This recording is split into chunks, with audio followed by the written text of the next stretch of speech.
മറ്റൊരു exciting fat burning റെസിപ്പിയിലേക്ക് എല്ലാവർക്കും സ്വാഗതം.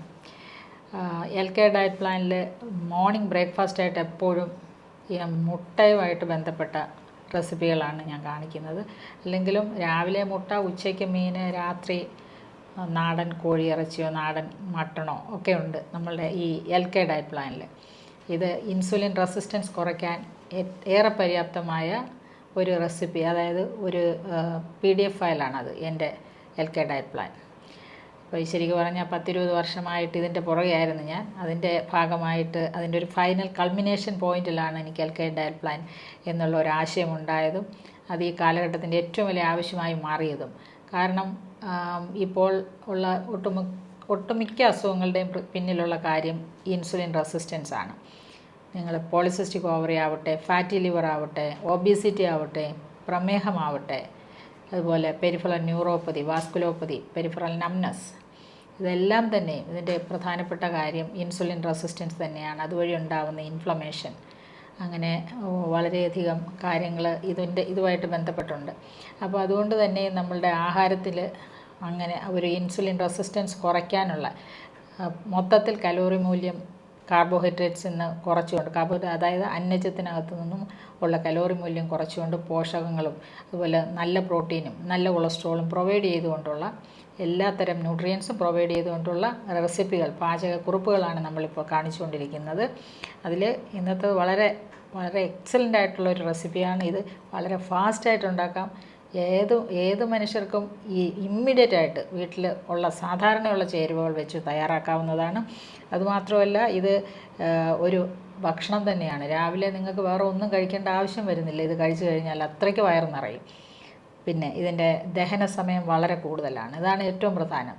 ദഹന സമയം കൂടുതലായിരിക്കണം, പോഷകങ്ങൾ എല്ലാം ഉണ്ടായിരിക്കണം, നാരുകൾ ഉണ്ടായിരിക്കണം, അതുപോലെ തന്നെ വൈറ്റമിൻസ് ഉണ്ടായിരിക്കണം, മിനറൽസ് ഉണ്ടായിരിക്കണം, പോളിഫിനോൾസ് ഉണ്ടായിരിക്കണം, ഫ്ലേവനോയിഡ്സ് ഉണ്ടായിരിക്കണം. അപ്പോൾ ഇതെല്ലാം ഒരുമിച്ച് ചേർത്തുകൊണ്ടുള്ള ഒരു പാചകക്കുറിപ്പാണിത്. വളരെ ഇൻട്രസ്റ്റിംഗ് ആണ്. At the same time absolutely ടേസ്റ്റിയാണ്. പിന്നെ ഏറ്റവും പ്രധാനപ്പെട്ട ഒരു കംപ്ലൈൻറ്റ് ഇവിടെ എല്ലാവരും പറയാറുണ്ട്, എൻ്റെ റെസിപ്പിയെ സംബന്ധിച്ചിടത്തോളം പണക്കാർക്കല്ലേ മാഡം ഇതൊക്കെ തയ്യാറാക്കാൻ പറ്റുള്ളൂ, പാവങ്ങൾ എന്ത് ചെയ്യുമെന്ന്. നോക്കിക്കോളൂ, നിങ്ങളുടെ ഇനി വരുന്ന പാചകങ്ങളൊക്കെ തന്നെയും എല്ലാ സാധാരണക്കാർക്ക് പോലും എളുപ്പം തയ്യാറാക്കാൻ പറ്റുന്നതാണ്, ഈസി ആയിട്ടുള്ളതാണ്, പൈസ കുറവായിരിക്കും. ഇതിൻ്റെ വില തുച്ഛം ഗുണം മെച്ചം എന്ന് പറയുന്ന രീതിയിലായിരിക്കും. നിങ്ങളൊന്നുകൊണ്ടും വിഷമിക്കേണ്ട. അപ്പം ഇത് കാണുമ്പോൾ നിങ്ങൾക്ക് മനസ്സിലാവും ഇന്നത്തെ റെസിപ്പി എന്താണെന്ന് അറിയാമോ? മുട്ട ക്യാബേജ് ഉലർത്ത്.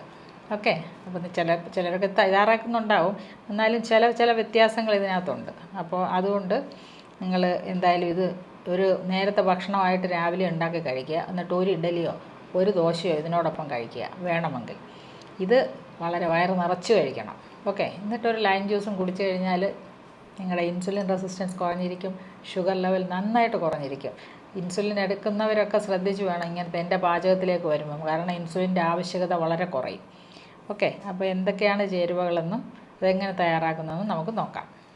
ഇപ്പം ഇതിന് നമ്മുടെ മുട്ട ക്യാബേജ് ഉലർത്തിന് ആവശ്യമായ ചേരുവകൾ: ക്യാബേജ് ഒരു 100 ഗ്രാം പൊടിയായി അരിഞ്ഞത്, 2 മുട്ട, 2 നാടൻ കോഴിമുട്ടയാണ്, പച്ചമുളക് ശരിക്കൊരു 10 ഗ്രാം പച്ചമുളക് ചെറുതായി അരിഞ്ഞത്, അതിൻ്റെ എരിവ് കുറഞ്ഞതായിരിക്കണം, കുരുമുളക് പൊടി 1 ടീസ്പൂൺ, ലേശം മഞ്ഞൾപ്പൊടി, പെരുംജീരകപ്പൊടി ഒരു 2 ടീസ്പൂൺ, അതോടൊപ്പം തന്നെ ഉപ്പ് ആവശ്യത്തിന്. പിന്നെ മുരിങ്ങയില എല്ലാ ചേരുവയിലും നമുക്കുള്ളതാണല്ലോ, എല്ലാ റെസിപ്പിയിലും മുരിങ്ങയില അത്യാവശ്യം വേണം. അതുപോലെ വെർജിൻ കോക്കനട്ട് ഓയിലിന് പകരം ആട്ടിയ വെളിച്ചെണ്ണ ആയാലും മതിയാവും. ഇതാണ് ചേരുവകൾ. നമ്മൾ എങ്ങനെ തയ്യാറാക്കുന്നതെന്ന് നോക്കാം. നമ്മൾ വെർജിൻ ഓയിൽ ഒഴിച്ചു. ഇതിലേക്ക് നമുക്ക് ചെയ്യാനുള്ളത് മുട്ടയൊന്ന് ഉലർത്തി ഇട്ട് വേണം ഈ ക്യാബേജ് ചേർക്കാൻ.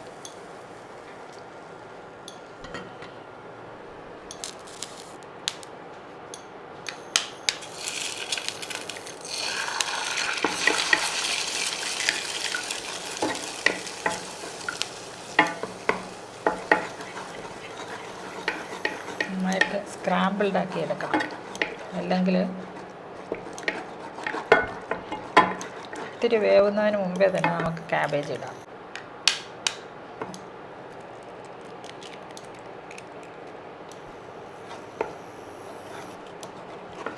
ക്യാബേജിൽ ഈ മുട്ടയുടെ ആ ഒരു സ്റ്റിക്കിനെസ് അതിനകത്ത് കിട്ടും.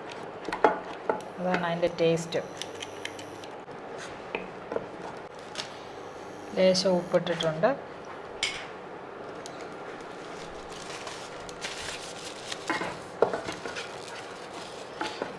നമുക്ക് ഈ ഒരു സമയത്ത് ഇങ്ങനെ കംപ്ലീറ്റ് അങ്ങ് ഡ്രൈ ആവണ്ട. അതിനു മുമ്പ് തന്നെ നമുക്ക് ക്യാബേജ് ഇതിനകത്തേക്ക് തട്ടാം.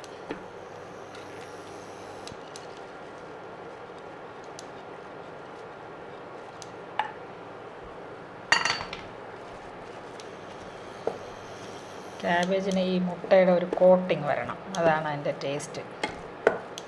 അതിലേക്ക് ലേശം പെരിഞ്ജീരകപ്പൊടി, ആവശ്യത്തിന് 1/2 ടീസ്പൂൺ മതിയാവും. വളരെ കൂടുതൽ ചേർക്കണ്ട. ഇത് ശരിക്കും ഒരു ബ്ലാൻഡ് ആയിട്ടുള്ള ഒരു റെസിപ്പിയാണ്. വലിയ ഫ്ലേവർ ഒന്നുമില്ല. പിന്നെ നമ്മുടെ പച്ചമുളകും ലേശം ചേർക്കാം.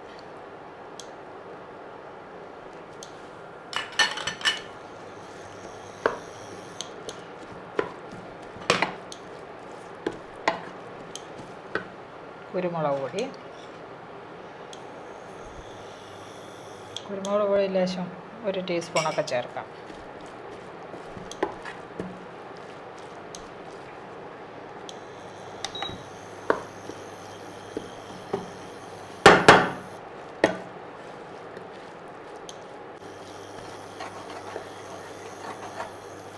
ഇനി നമ്മുടെ മുരിങ്ങയില ഇടാം.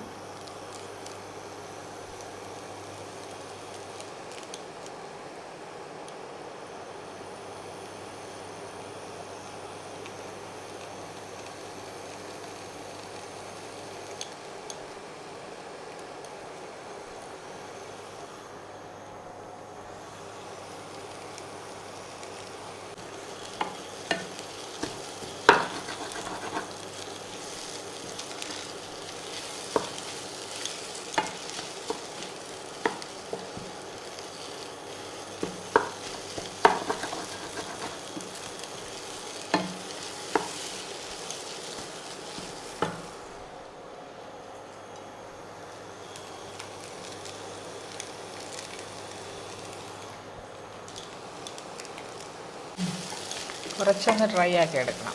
മുട്ട ക്യാബേജിന് ചുറ്റും അങ്ങനെ കോട്ട് ചെയ്തിട്ട് ഒന്ന് ഡ്രൈ ആക്കി എടുക്കുക. ഇപ്പോൾ ശരിയായി. പാചകം കഴിഞ്ഞ് പാത്രത്തിലേക്ക് മാറ്റും.